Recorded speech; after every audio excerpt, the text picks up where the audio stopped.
All right, now let's take a look at this program.cs. If you have built console applications with C Sharp, this file should look familiar to you.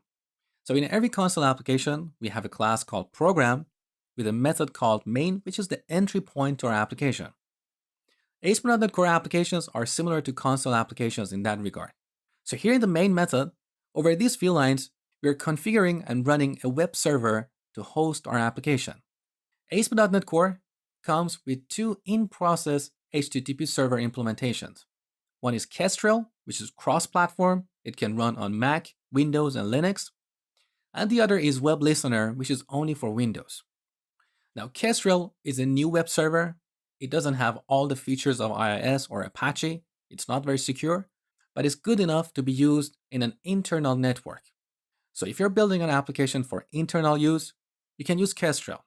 But for a public-facing website, you need to put Kestrel behind IIS on Windows or Apache on Linux.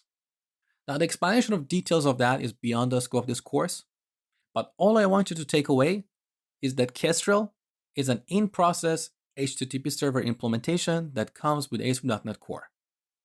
Now, back in the main method, here we're telling to use Kestrel. We're specifying the root of our application.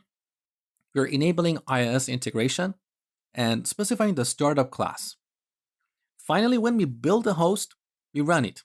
And at this point, Kestrel starts listening on port 5000 of localhost. Now let's take a look at the startup class.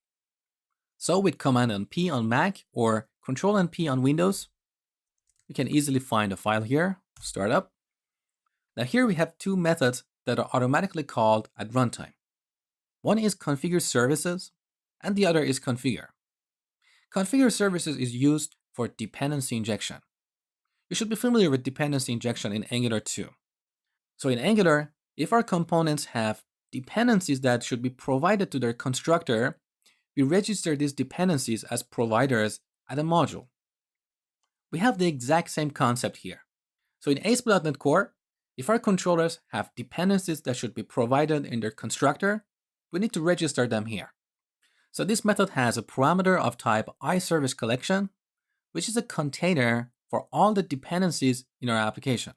So here, I can register a dependency like this, services.add transient. Now don't worry about what is this method, just look at its syntax. This is a generic method with two generic parameters.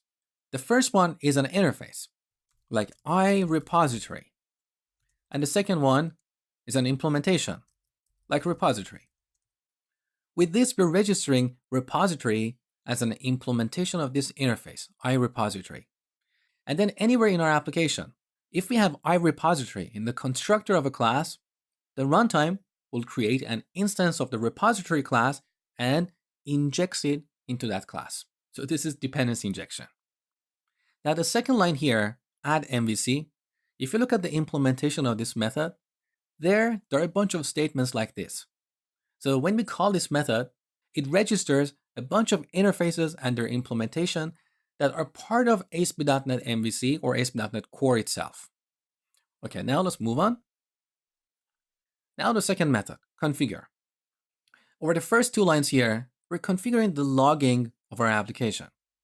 So we add console as a log. So anytime we write something to the log, it appears on the console, right here. And this is good for development. But in a real-world application in the production environment, we want to use a persistent log. So we can add file system, database, or a remote source. We can register those logs here. Now the second line is adding a debug logger. So anytime we have debug.writeLine, it will appear in our log. Now in the rest of this method, we configure the request processing pipeline. So when a request comes in the web server, imagine it goes through a pipeline. In this pipeline, there are multiple components which we call middleware. Each middleware is like a function. It looks at the incoming request, and if it's interested in that request, it will do something with it. Otherwise, it just skips. Now, in the previous version of ASP.NET, in ASP.NET MVC 5, our request processing pipeline was fairly heavyweight, and we didn't have control over configuring this middleware. In ASP.NET Core, we can customize this request processing pipeline and add only the middleware that we need. And this way we can improve the performance of our application because CPU resources are not wasted for middleware that we don't need. Let's take a look at a few examples. So here, if you're in the development environment, and by the way, I'm going to talk about different environments in the next lecture. So if you're in the development environment, we add a couple of middleware.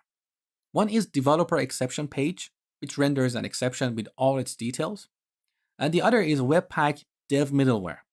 So anytime we change one of our client-side files, like a CSS or a JavaScript file, Webpack will automatically compile that and push the changes in the browser, so we don't even need to reload the page. This is called hot module replacement. And these two middleware are only used in the development environment. We don't want this in the production. So this way we can configure what middleware we want to have in our request processing pipeline. Here's another middleware. Use static files. With this, we'll be able to serve static files like images, style sheets, and so on. So if I comment out this line, we won't be able to serve any images or style sheets from our application. And this is a middleware that every ASP.NET application needs. And finally, the last middleware is MVC. So MVC is nothing but a middleware.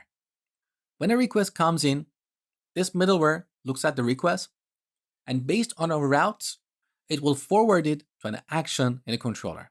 That's MVC. So when setting up this MVC middleware, we have a Lambda expression where we define our route template. And that's all about middleware. Now, for the most part, you don't really need to modify any of this stuff here. This is just boilerplate code. But I wanted you to know what middleware is and where you can configure the middleware for your application. Next, I'm going to talk about the concept of different environments, like development, staging, and production.